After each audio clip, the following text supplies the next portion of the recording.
Hello, everyone. This is A BITA Business. My name is John FitzGerald, and on behalf of Lear Media TV and the British and Irish Trading Alliance, welcome to the show.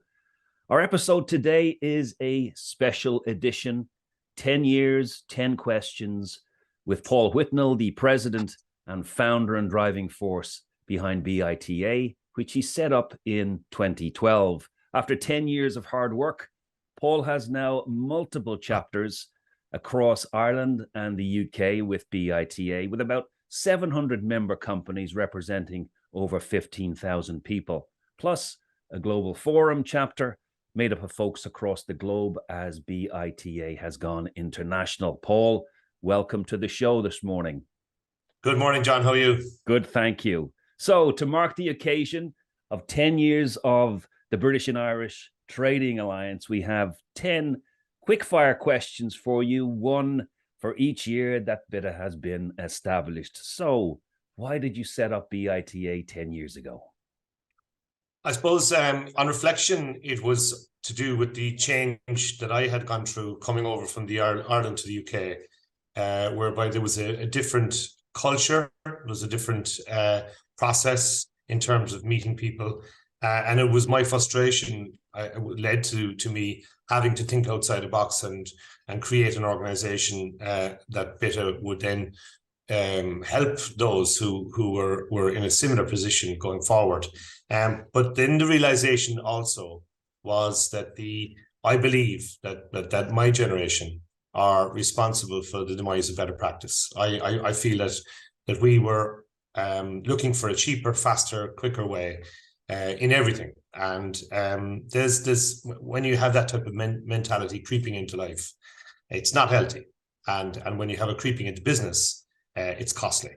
So BITA is created with solid values, firm values in the sense of that we are a genuine, caring operation community of people who have transparency, integrity, passion, and delivery. And it's as simple as that. And when you have that combination of people working together with that honesty and transparency, it creates a wonderful community. What would you do differently if you were starting all over again, Paul? I think I didn't understand how important it is to underline the values as quickly as possible with an organization. Unfortunately, when you're building something, you've got to go through the test of time. And if I underlined the values quicker, the organization would have probably gathered momentum in certain areas quicker as well. And what that does then is it helps the organic growth of the organization. So now we have 750, 800 members. For a time, it was very difficult to show the uses of what we were doing with 200 and 300 members. So now that we're up to a level where you can actually showcase what the organization and the benefits of the organization and its value is. Its values are very, very important, that people understand the clarity and governance of the organization. So I suppose that would be one of the key areas that I would have probably contemplated doing differently next time around, if I got a chance. We'll come back to the values in a second, Paul, but what's been the most difficult challenge you've faced along the way? I suppose it's coping with life in terms of the changes that have happened in the last 10 years. If you look and reflect on what's happened, we've had a pandemic, we've had, a recession, we've had several things thrown at us, and it's important to show the resilience of ourselves in pivoting and changing in times. And we tend to rest on our laurels when we create some success. I think that the lesson learned there is you've got to continue to pivot. You've got to continue to drive things forward for success to continue also. Well, you've done that. You have driven the organization forward. And has the success of BITA and the growth of the community surprised you in any way? It hasn't necessarily surprised me because I always had the vision that this was needed. What it's done is it's delighted me that we actually do have genuine people who come up to me on a day-to-day basis and tell me how it's benefited them. You have the skeptics on the other side who actually never understand it or don't want to understand it. And that's down to their values, if you ask me. But you have the genuine people who have put their heart and soul into it, as have I, and they have benefited greatly, and they've communicated that, and it's a joy to hear some of those stories. So the values you talked about, passion, integrity, delivery, where do they come from, Paul? As a collective, we speak. When we set up BITA wasn't about one person. It was about a collective of people. And those values were from the first meeting. I'll always remember the first meeting I was asked the question, what is BITA? And I answered the question, it's people who know people that help people. And it was from that we decided to drill down into what that means. What does that entail? And how is it heard? And how do we speak?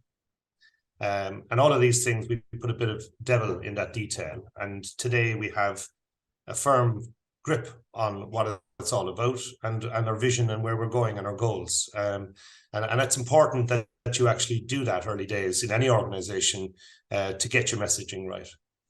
So you mentioned people who know people that help people. And that slogan for BITA seems to have stuck. Why does that resonate with people? I think it's very simple. And sometimes in life, you've got to make it simple. When you do make it simple, it's understandable, it's clear in its communication, it's attainable, achievable, measurable. And all of these things is what resonates with people then when you make that quite simple. So it's something that, we have to remind ourselves that life is very simple and we make it complicated too many times. Too many things happen to actually make life complicated. And it's when you peel it back and you simplify things, that's when you work it out. So after 10 years of hard work, what are you most proud of about BITA, Paul? I don't see it. I see 10 years passing very quickly, first of all. And I actually see it the next 10 years of work to do. I don't see it as work done. I'm delighted now that I'm not on my own. There's quite a number of people on the journey with me. So that's a joy because when you're banging your own drum all the time, it's quite difficult. So to have a community of people supporting this and believing in it as I do is a joy. So that's kind of a very reassuring feeling to have. For me, I really do think that we've got work to do. We've got work to do in important things ourselves as people, the planet, sustainability, social impact. We've realized, I think, in the last couple of years in particular, that leaning on governments all the time is not probably the right answer. There has to be people have to speak. And when they do so, they have to do so with a bit of clarity, and they've got to think about what they're doing themselves as well. So having an organization like BITA and organizations similar to it is something like collaboration is very, very important. And I think people need to collaborate more. I think, communities need to be created and made stronger. So this is what is resonating with me. It's the bigger picture. And I think it's important that we're only one organization, that many, many organizations of the same type have to be made to actually make life better. And if you look at the world today, all the difficulties and challenges that we face, the wars that are on, and it's not the way forward. So what we've got to do is find that piece of harmony, and values are based and built around that. So you mentioned the work ahead. What do you think BITA will look like in 10 years' time, Paul? Well, the world is becoming a smaller place in terms of communication. So if you look at what happened during COVID, Zoom, for instance, became the norm and became an easy way of us to communicate and accepted that communication as well.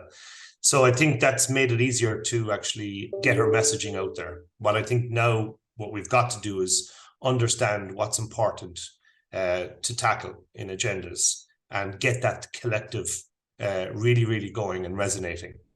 And then we'll see the fruits of our labor happening. I think the younger generation, we've got to spend more time listening to the younger generation and engaging with the younger generation, because they are the future. And I think that communication piece is very important, because if you go back to my original statement of the demise of better practice, I think that's where the gap became alive. I think there was, if you look at the way I was reared, honesty, integrity, passion, there was a gap there, and there was a generation missed in terms of messaging. So that needs to be repaired.